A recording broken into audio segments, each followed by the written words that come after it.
ठाणे में शिव फुले शाहू अंबेडकर अनुयायी मोर्चा आयोजन समिति द्वारा बौद्ध भिक्षुओं की उपस्थिति में विशाल मोर्चे का आयोजन किया गया। इस मोर्चे के माध्यम से बोध गया के महाबोधि विहार को ब्राह्मणों के नियंत्रण से मुक्त करने और इसे बौद्धों को सौंपने की मांग की गई।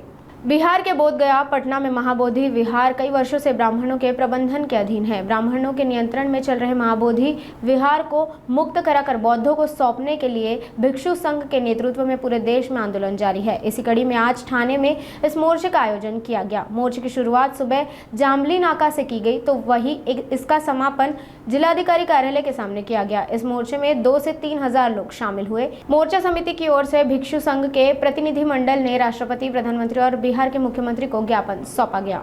1949चा कायदा बिहार सरकारच्या वतीने जो बौद्धांचा शोषण करण्याचा आणि महाबोधी महाविहार हे बौद्धांचं आहे। जगभरातले बौद्ध त्या महाबोधी महाविहाराला भेट द्यायला येतात।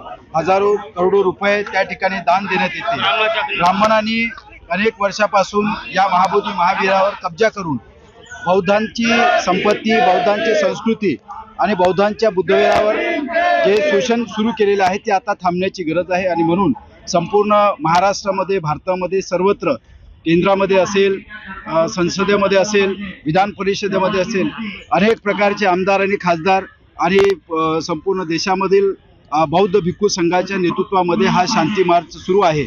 आमची एवढीच मागणी आहे, 1949चा जो कायदा तो रद्द झाला पाहिजे। कारण संविधान ज्या पद्धतीने भारतात लागू झालेला आहे त्याच्या आधीचे जे काही कायदे होते ते कायदे निरस्त होत असतात। आणि आज बौद्ध या भारत देशामध्ये नाही तर जगामध्ये जागृत आहे, त्यामुळे तो महाबोधी महाविहाराला सांभाळू शकतो। आणि म्हणून महाबोधी महाविहार बौद्धांच्या हाती दिलं पाहिजे। 1949च्या कायद्याप्रमाणे त्या ठिकाणी 9 लोकांची नेमणूक करण्यात आलेली आहे। त्यामध्ये 5 ब्राह्मण हिंदू आहेत आणि 4 लोक बौद्ध आहेत। भारत देशामध्ये आणि जगामध्ये असे कोणतेही बौद्ध स्थळ नाही आहे ज्या बौद्ध स्थळांमध्ये इतर बौद्ध धर्मीय लोक त्या कमिटीमध्ये असतात। त्यामुळे बुद्धगयातील महाबोधी महाविहार हे पूर्णपणे बौद्धांच्या हाती आलं पाहिजे आणि बौद्ध भिक्खू संघाला त्या ठिकाणी प्राधान्यता देण्यात आली पाहिजे।